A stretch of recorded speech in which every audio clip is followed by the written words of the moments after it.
Chapitre 98. Il est beaucoup pardonné à qui aime beaucoup.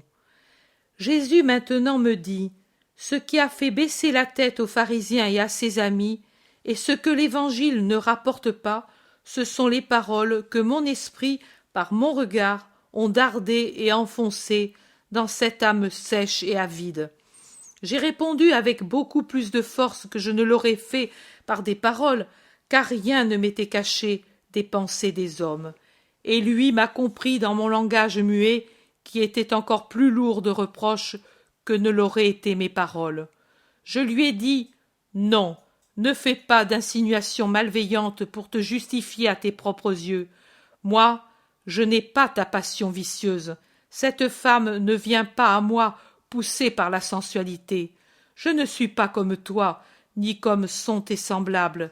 Elle vient à moi parce que mon regard et ma parole, entendus par pur hasard, ont éclairé son âme où la luxure avait créé les ténèbres, et elle vient parce qu'elle veut vaincre la sensualité, et elle comprend, la pauvre créature, qu'à elle seule elle n'y arriverait jamais. C'est l'esprit qu'elle aime en moi, rien que l'esprit, qu'elle sent surnaturellement bon.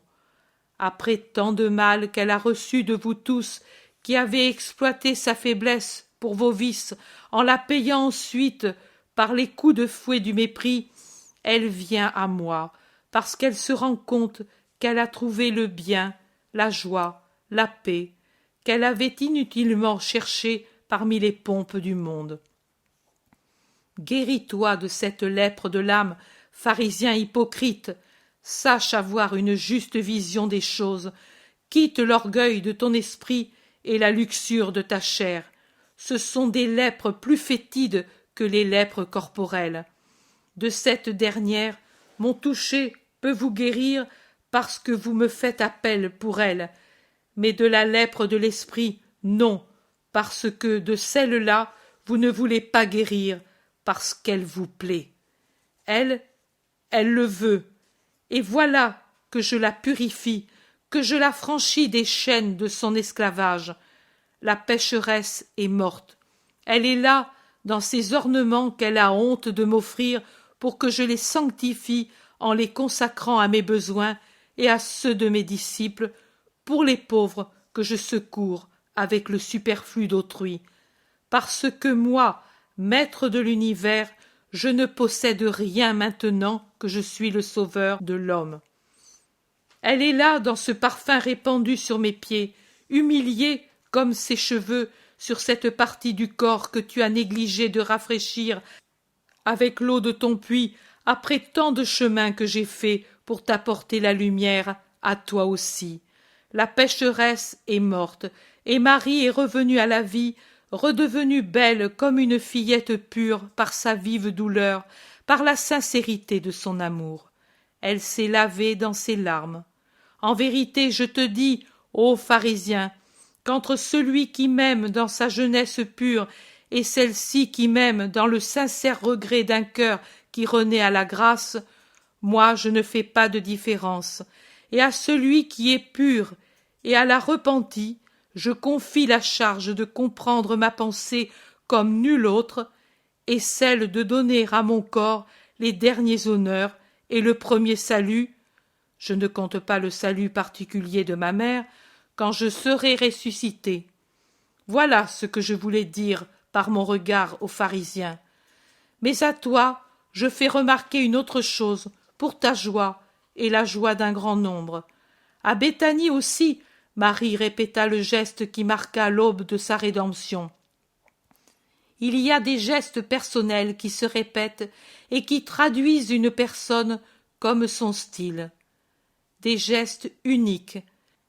Mais, comme il était juste, à Béthanie, le geste est moins humilié et plus confiant dans sa respectueuse adoration.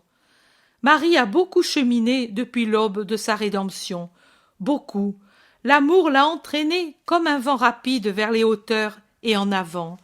L'amour l'a brûlée comme un bûcher, détruisant en elle la chair impure et en rendant maître souverain en elle un esprit purifié. Et Marie, différente dans sa dignité de femme retrouvée, comme différente dans son vêtement, simple maintenant comme celui de ma mère, dans sa coiffure, dans son regard, dans sa contenance, dans sa parole, toute nouvelle, a une nouvelle manière de m'honorer par le même geste.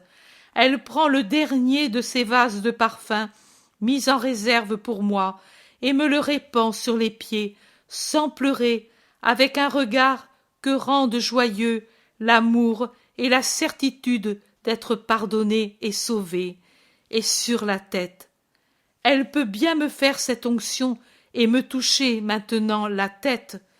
Marie, le repentir et l'amour l'ont purifiée avec le feu des séraphins, et elle est un séraphin. Dis-le à toi-même, ô Maria, ma petite voix, dis-le aux âmes, va, dis-le aux âmes qui n'osent pas venir à moi parce qu'elles se sentent coupables. Il est beaucoup, beaucoup, beaucoup pardonné à qui aime beaucoup. À qui m'aime beaucoup? Vous ne savez pas, pauvres âmes, comme vous aime le Sauveur. Ne craignez rien de moi. Venez, avec confiance, avec courage, je vous ouvre mon cœur et mes bras. Souvenez-vous-en toujours, je ne fais pas de différence entre celui qui m'aime avec une pureté intacte et celui qui m'aime avec le sincère regret d'un cœur qui renaît à la grâce. Je suis le Sauveur. Souvenez-vous-en toujours. Va en paix, je te bénis, je te bénis, je te bénis.